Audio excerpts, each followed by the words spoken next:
कमलापुर नाम के एक छोटे से गांव में मोहन और उसकी पत्नी रीमा रहते थे। वे बहुत ही गरीब थे। हमारा ऐसा हालात कब तक रहेगा? हमारे पूरे गांव में बस अपना ही एक ऐसा घर है जहां पर महीने में सिर्फ 10 दिन ही अच्छे से चूल्हा जल पाता है और बाकी के दिन हमें भूखा ही सोना पड़ता है। चिंता मत करो रीमा, तुम तो जानती ही हो कि मैं दिन रात एक करके मेहनत करता हूँ और जंगल में लकड़ियाँ काटता हूँ। तुम देखना रीमा, एक न एक दिन हमारा भी वक्त जरूर बदल जाएगा। आप कब तक जंगल में जाकर ऐसे ही लकड़ियाँ काटते रहेंगे? आप क्यों नहीं कोई ढंग का काम खोज लेते हैं? मैं आपसे और लोगों की तरह सोना, चांदी, हीरे नहीं मांग रही हूँ। बस मैं इतना चाहती हूँ कि हम दोनों लोगों को कम से कम एक वक्त का खाना ही मिल जाए। ठीक है रीमा, मैं लकड़ी काटने के साथ और कोई काम को भी देखता हूँ। तभी सोहन के घर पर एक बाबा आते हैं और बाहर से आवाज लगाते हैं, कोई घर में है क्या? बेटा थोड़ा मुझे खाने को दे दो। हाँ, कौन है बाहर? रुकिए, मैं आता हूँ। क्या चाहिए आपको साधु बाबा? बोलिए। 2 दिनों से कुछ भी खाया नहीं हूँ। भूख के मारे मैं ठीक से चल भी नहीं पा रहा हूँ। बेटा क्या तुम मुझे कुछ खाने को दे सकते हो ताकि मेरा पेट भर जाए? अब मैं क्या बताऊं बाबा, कल रात से ही मैं और मेरी पत्नी कुछ भी नहीं खाए हैं। एक भी दाना नहीं बचा है घर में। मैं लकड़ियां काटकर अपने परिवार का गुजर बसर करता हूं। पिछले कुछ दिनों से जंगल में अच्छी लकड़ियां भी नहीं मिल रही हैं। आपकी दर्द मैं समझ सकता हूं। खाने को तो कुछ नहीं दे सकता हूं बाबा, लेकिन कम से कम पीने के लिए पानी तो जरूर दे सकता हूं। आप बैठ जाइए बाबा, मैं पानी लेकर आता हूं। अच्छा ठीक है बेटा, तुम मेरे लिए पानी ही लेकर आओ, कम से कम प्यास तो बुझ ही जाएगी मेरी। तभी सोहन पानी लेने अंदर चला जाता है और पानी लेकर बाहर आता है। यह लीजिए बाबा, पानी पी लीजिए। तुम्हारा बहुत बहुत धन्यवाद बेटा, तुम मेरे लिए इतना कुछ किए। बाबा आप यहाँ कुछ देर रुक जाइए, मैं बाहर जाकर थोड़ा खाने का इंतजाम करता हूँ। तब तक आप यहाँ थोड़ा आराम कर लीजिए। नहीं बेटा, मुझे बहुत जल्दी है, अभी मुझे कहीं जाना है। मैं अभी रुक नहीं सकता हूँ। मेरी नजरों में तुम एक सच्चा और दयालु लग रहे हो। ऐसा करो, मैं तुम्हें 3 वरदान देता हूँ बेटा। जो तुम्हें मांगना है मुझसे मांग सकते हो। अरे बाबा, यह तो आपने मुझे बहुत दुविधा में डाल दिया है। मैं आपसे कौन सा वरदान मांगू? जल्दी बोलो बेटा, मैं बहुत जल्दी में हूँ, मुझे अभी बहुत दूर भी जाना है। अच्छा तो बाबा, आप मुझे ऐसा वरदान दीजिए कि मेरी इस कुल्हाड़ी को जो भी हाथ में ले वो मेरे हुक्म के बिना इसे कभी छोड़ ना पाए, और अगर वह इससे लकड़ी काटना शुरू करें तो मेरे मना करने पर ही रुके। आप ऐसा कोई वरदान दे सकते हैं बाबा? है तुमको यह वरदान दिया, और बताओ बेटा तुम्हें और क्या वरदान चाहिए? और क्या मांगू बाबा आपसे? अच्छा तो ठीक है बाबा, आप मुझे दूसरा वरदान ये दे दीजिए कि कोई भी इस कुर्सी पर मेरे सिवाय बैठे तो वह मेरे हुक्म के बिना ना उठ पाए। अच्छा ठीक है बेटा, तुम्हारी यह इच्छा भी पूरी होगी। और क्या चाहिए तुमको? थोड़ा सोच समझ कर मांगो। तभी सोहन की पत्नी रीमा भी वहाँ आ जाती है। और क्या वरदान मांगू बाबा? अच्छा ठीक है, आप कह रहे हो तो ऐसा वरदान दीजिए कि इस थैली के भीतर में कोई भी मोहर रखूं तो उसे मेरे सिवाय कोई और ना निकाल पाए। अच्छा ठीक है बेटा, तुम्हारी ये आखिरी इच्छा भी पूरी होगी। फिर बाबा इतना कहकर वहाँ से चले जाते हैं। अरे आपने यह क्या किया? हाथों में आए खुशी को आपने लात मारकर ठुकरा दी। खुद के लिए तो एक बार भी नहीं सोचा। कम से कम मेरे बारे में तो सोच लिए होते। लकड़ी काटने के अलावा तो आपको कोई दूसरा काम भी नहीं आता। कितने दिनों से बोल रही हूँ कि कोई दूसरा काम ढूंढ लीजिए, वह भी आपसे नहीं हो पाता। फिर सोहन अपने मन ही मन में सोचने लगता है, लगता है मुझसे बहुत ही बड़ी गलती हो गई है, तभी रीमा मुझ पर गुस्सा कर रही है। ऐसी गलती वरदान मांगने में आपने की है कि मुझे बहुत गुस्सा आ रहा है। अब फिर ऐसा मौका कहाँ मिलेगा? क्या कोई ऐसे मौके को गवाता है? अगर अच्छे अच्छे वर मांग लिए होते तो हमें खाने पीने का कोई कमी ही नहीं होता। आज तक आपने कोई भी अच्छा काम नहीं किया है। हे भगवान, ऐसे इंसान का मैं क्या करूं? फिर सोहन उदास मन से जंगल की ओर चला जाता है और जब जंगल में पहुंचता है तो उसे एक आदमी मिलता है और तभी वह आदमी सोहन से कहता है, क्या बात है बेटा, इतनी उदासी मन से तुम कहाँ जा रहे हो? अपनी पत्नी से झगड़ा करके? लगता है कि ये आदमी तो कोई दानव है। मैं पत्नी से नाराज होकर आया हूँ, इसे कैसे पता? ज्यादा मत सोचो बेटा, अगर ज्यादा सोचोगे तो और भी परेशान हो जाओगे। अरे ये तो वह दानव है जो लोगों को गुलाम बनाता है और लोगों को लेकर चला जाता है।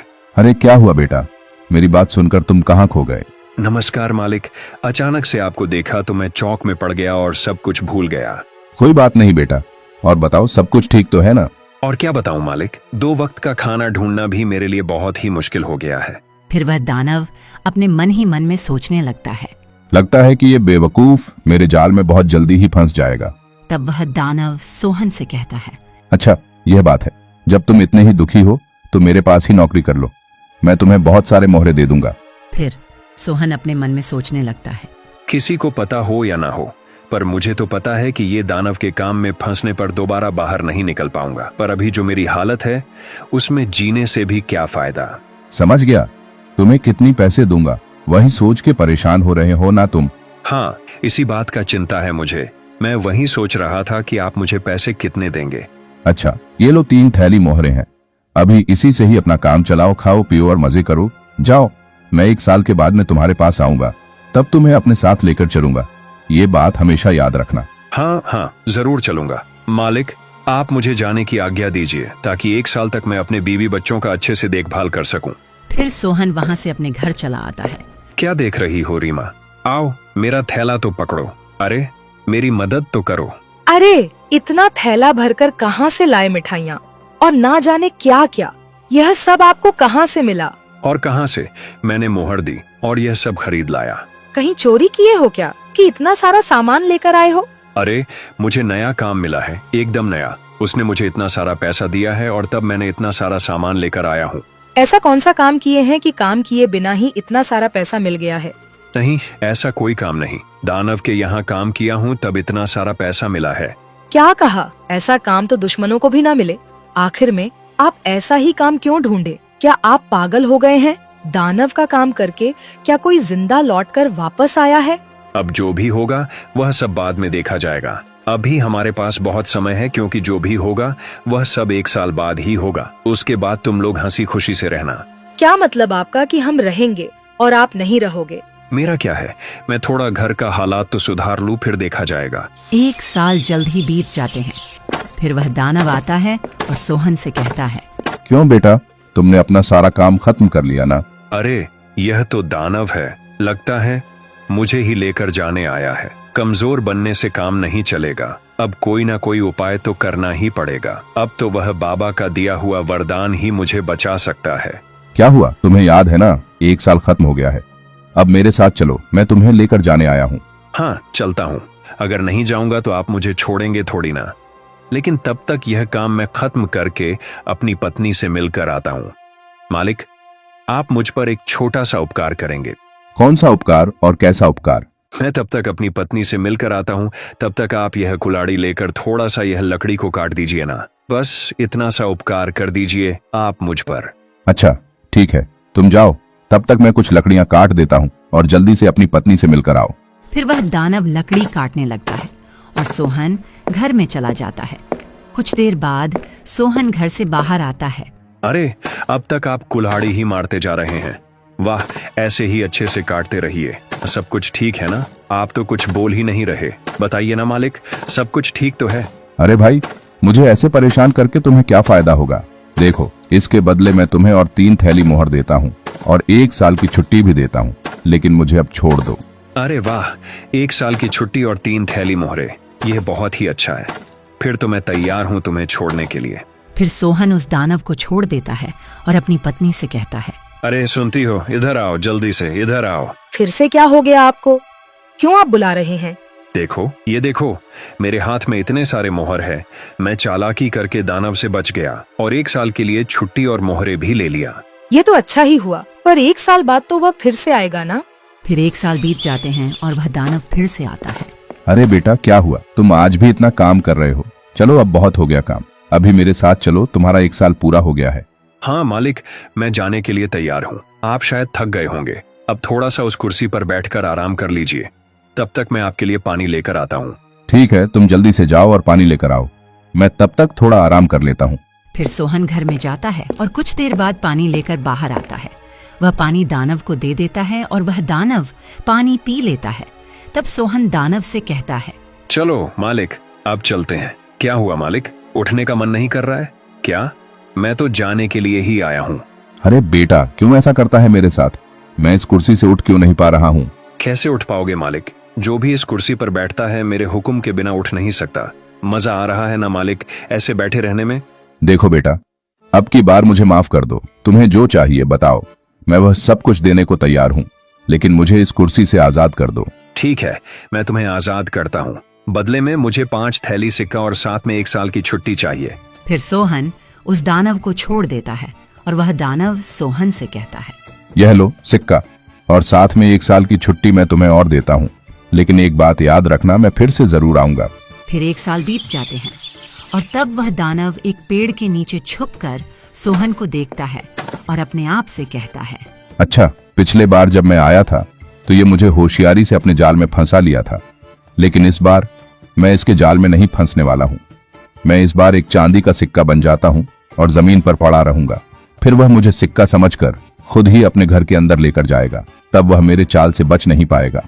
फिर वह दानव चांदी के सिक्के में बदल जाता है और जब सोहन उस रास्ते से जाता है तो उसकी नजर उस सिक्के पर पड़ती है और वह वहीं रुक जाता है। अरे ये क्या, एक चांदी का सिक्का है, इसे मैं अपने थैली में रख लेता हूँ। तब सोहन वह चांदी का सिक्का उठा लेता है और वहां से जाने लगता है। दानव अंदर से मन ही मन में बोलता है, अब बचकर कहाँ जाओगे बेटा, खुद ही उठाकर मुझे घर में लेकर जा रहे हो। तभी सोहन समझ जाता है कि ये कोई चांदी का सिक्का नहीं है, ये तो दानव है जो सिक्का बनकर बैठा है। तभी सोहन कहता है, ओ तुम हो, तुम्हें मरने के लिए और कोई जगह नहीं मिली कि तुम मेरी थैली में आकर बैठ गए हो।